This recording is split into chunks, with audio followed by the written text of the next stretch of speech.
Bonjour à toutes et à tous, c'est Steven et aujourd'hui je vais vous expliquer comment réaliser le jailbreak tethered de votre iPhone 3GS, iPhone 4 ou iPod Touch 4G qui se trouve sous iOS 6.0 ou bien iOS 6.0.1. Pour ça, on va utiliser le logiciel Snowbreeze qui fonctionne uniquement sur Windows et qui est maintenant compatible avec le 6.0 et le 6.0.1.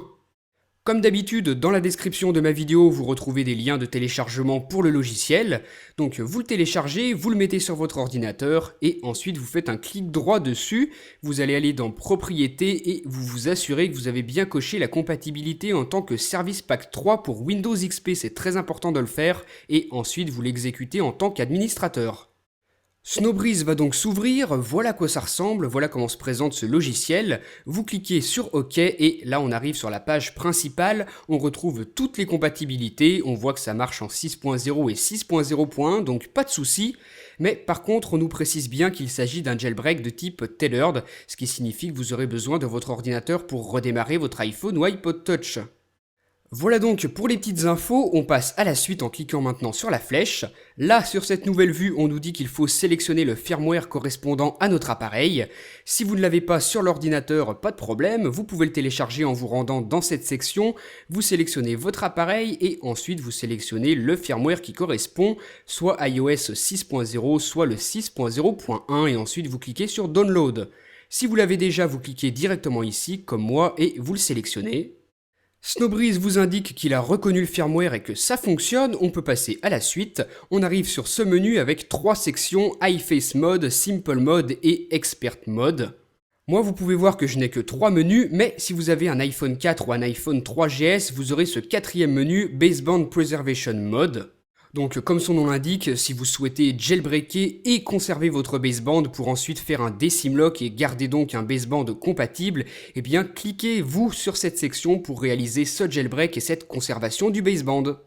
Si vous êtes concerné, vous utilisez donc cette section, sinon si vous voulez réaliser un jailbreak classique, vous faites comme moi, vous cliquez sur Simple Mode et là vous cliquez sur Non merci.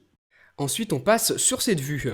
Donc comme vous le remarquez depuis tout à l'heure, le jailbreak à l'aide de Snowbreeze n'est vraiment pas le même qu'en utilisant RedSnow, c'est un petit peu différent. Là, le but c'est de créer un custom firmware, donc une version personnalisée d'iOS 6 ou d'iOS 6.0.1 dépendamment de ce que vous avez choisi. Et dans cette version personnalisée du firmware, on va y placer Cydia à l'aide de Snowbreeze. Ensuite, une fois qu'on a créé ce firmware personnalisé, on va l'utiliser en restaurant avec iTunes. Donc vous inquiétez pas, ça peut vous paraître un petit peu compliqué, mais ça fonctionne très très bien et je vais vous expliquer étape par étape comment faire.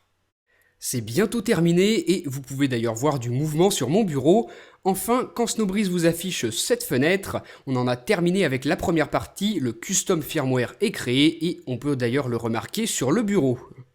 Ensuite, étape suivante, on doit placer notre appareil en mode DFU. Donc vous prenez votre iPhone 3GS, iPhone 4 ou iPod Touch 4G et vous maintenez longuement les deux boutons, le bouton Home et le bouton Power pendant une dizaine de secondes, vous maintenez les deux simultanément. Ensuite, vous relâchez Power et vous continuez de maintenir le bouton Home et lorsque vous voyez un écran noir comme ça, votre appareil est en mode DFU. De retour sur l'ordinateur, on continue d'utiliser Snowbreeze et on clique sur le bouton Start ici en bas. Ensuite, on voit Running iReb. Notre appareil va donc passer du mode DFU au mode Pound DFU. Donc c'est un mode DFU avancé qui va nous permettre d'esquiver quelques erreurs iTunes lors de la restauration. Vous pouvez quitter Snowbreeze, on n'en a plus besoin, et on va utiliser le firmware personnalisé qu'on a créé tout à l'heure et qui se trouve désormais sur votre bureau ou alors dans le même répertoire que votre firmware sélectionné. Il contient Cydia et on va s'en servir pour restaurer avec iTunes. Là, vous voyez qu'il a détecté notre appareil en mode de restauration. Vous cliquez donc sur OK et ensuite vous appuyez sur la touche Shift de votre clavier puis sur Restaurer et là vous sélectionnez votre custom firmware qui doit commencer par Snowbreeze. Ensuite, vous confirmez la restauration vers iOS 6 ou 6.0.1 dépendamment de ce que vous avez fait et sur votre appareil, vous allez voir la pomme d'Apple et ensuite le petit logo Snowbreeze, le petit flocon de neige avec une barre de chargement en dessous. La restauration peut prendre plusieurs minutes, moi j'ai accéléré tout ça et là je me retrouve sur la page de configuration de mon iPod, je déverrouille et on configure, vous connaissez les étapes. Bien sûr, on choisit d'utiliser l'appareil et sur la deuxième page du Springboard, voilà, on a Cydia. Vous pouvez l'ouvrir, mais par contre pas l'utiliser, vous voyez qu'à chaque fois ça quitte, car c'est un jailbreak tailored. Il nous reste donc une dernière étape à faire, vous allez aller au même endroit que vous avez placé RedSnow et là un nouveau logiciel a dû être créé, il s'appelle iBooty, vous allez devoir sélectionner votre appareil, moi c'est mon iPod Touch 4G et ensuite encore une fois on doit le placer en mode DFU. C'est exactement la même technique que tout à l'heure, la manipulation est la même, vous maintenez longuement le bouton Home et Power pendant 10 secondes, ensuite vous relâchez le bouton Power et vous continuez de maintenir le bouton Home, vous restez comme ça environ 10 secondes et ensuite lorsque votre écran est noir comme ça, votre appareil est en mode DFU. Sur iBooty, vous cliquez sur Start et vous allez avoir des barres de chargement qui vont se remplir, c'est normal, vous ne débranchez pas votre appareil.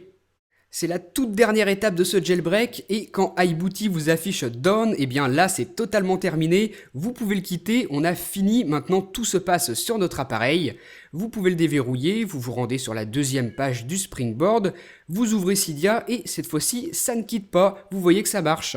Vous choisissez simplement votre type d'utilisateur, vous faites OK et ensuite la page se charge et voilà, vous êtes en mesure d'utiliser Cydia. Votre appareil est jailbreaké, votre iPhone ou votre iPod Touch est maintenant totalement jailbreaké en 6.0 ou 6.0.1 et si vous aviez coché la préservation du baseband, eh bien ça a fonctionné.